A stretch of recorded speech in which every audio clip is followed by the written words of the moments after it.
और एक बार क्या हुआ कि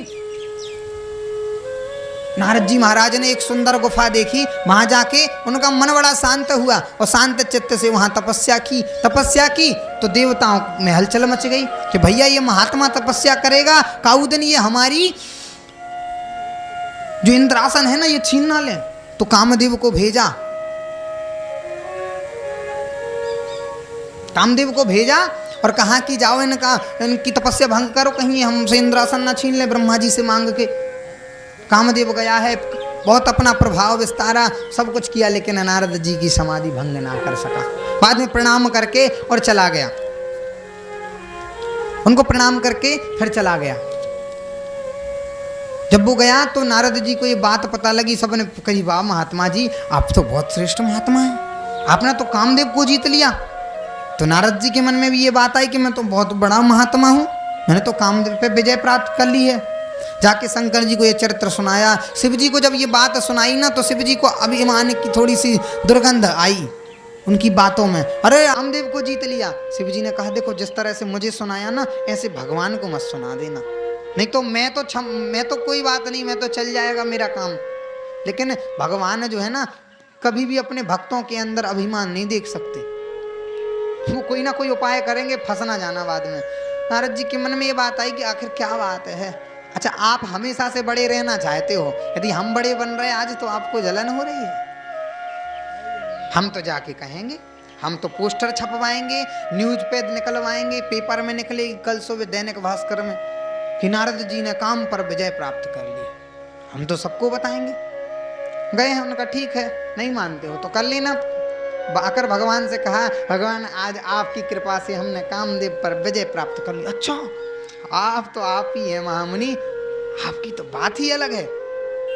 अरे भला वो कामदेव छोटा सा कीड़ा है आपके सामने, अब तुम गजराज के समान है और वो चींटी है, भला आप क्यों ना विजय प्राप्त करेंगे। खूब चढ़ाया चने के पेड़ के।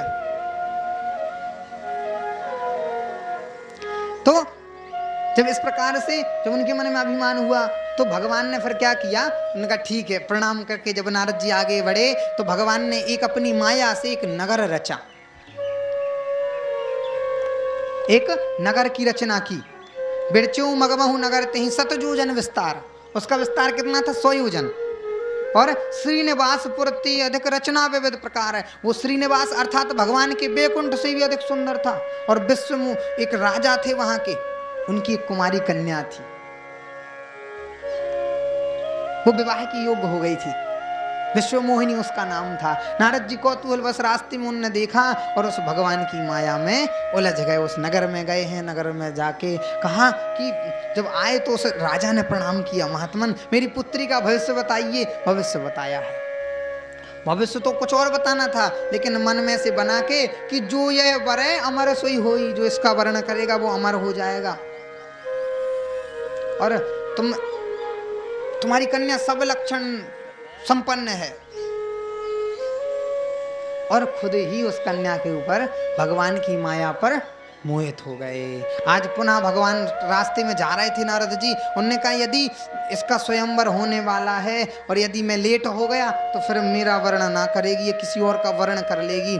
ऐसा किया जाए कि भगवान से मैं वरदान मांगूं और वरदान में सुंदरता मांग लूं, हरिसन मांगो सुंदरता। लेकिन मैं बैकुंठ तक जाऊंगा, बैकुंठ का रास्ता तो बड़ा दूर है, क्यों ना यहीं भगवान को बुला ले।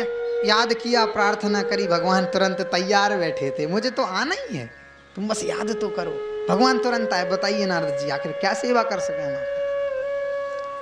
कहा मेरे मन में भगवान ये बात है कि वो जो कुमारी है ना आप मुझे सुंदर बना दो, मैं आज चाहता हूं कि मैं वहां जाऊं और उसका वर्ण कर लूं, आज वो मुझे ही भरे, ऐसी कृपा करो। भगवान ने कहा ठीक है, वैसे तो तुम हमारे भक्त हो और तुम्हारा हित मैंने सब प्रकार से ठान लिया है। हाँ, और कुपथ मांग रुज व्याकुल रोगी, कबहु न वेद दे सुनो मुनि जोगी। जैसे कभी कभी कुपथ मांग लेते हैं ना, कोई बुखार वाला व्यक्ति हो और कहे कि अच्छी आम, छोटे खट्टे खट्टे आम लगे हुए हैं, डॉक्टर साहब क्या मैं एक आध आम खा सकता हूँ बढ़िया नमक लगा के, कितना अच्छा लगता है। लेकिन कभी भी डॉक्टर ये सलाह नहीं देगा कि खा लो, वो ये कहेंगे खटाई और तेल वाले पदार्थ को हमेशा वर्जित रखना, बीमार हो तुम अपना ध्यान रखना, लेकिन वो देता नहीं है कभी भी। ऐसे ही भगवान ने कहा यही विधि हित तुम्हारे में ठयऊं, अस कहीं अंतर हित प्रभु भयऊं। इस प्रकार से मैंने भी तुम्हारा हित ठान लिया है। और ऐसा कह के भगवान अंतर्धान हो गए। बाद में कहा ठीक है आप जाइए, मैं सुंदरता ही दूंगा। और हरि से सुंदरता मांगी थी हरि होने के लिए, और आज हरि बन के आ गए। सभा में जैसे ही बैठे हैं जाके तो वो आई विश्व मोहिनी और सबको देखा तो नारद जी की तरफ नहीं देखा, सबकी ओर देखा उसने, सबकी ओर देखा, लेकिन नारद जी की तरफ नहीं देखा। क्यों? इनने कहा था भगवान हमें हरि बना दो। हरि का अर्थ भगवान भी होते हैं, हरि का अर्थ सिंह भी होता है, हरि का अर्थ मेढक भी होता है, हरि का अर्थ मोर भी होता है, और हरि का अर्थ बंदर भी होता है। बनना तो था सुंदर लेकिन बन गए बंदर।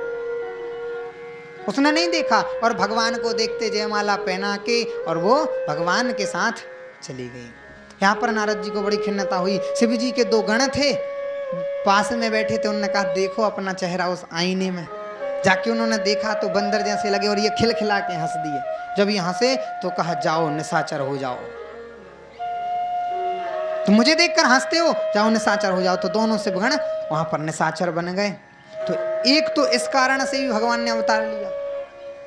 शिव जी के गण भी बाद में जाके निश्चर बने तो रावण और कुंभकर्ण बने।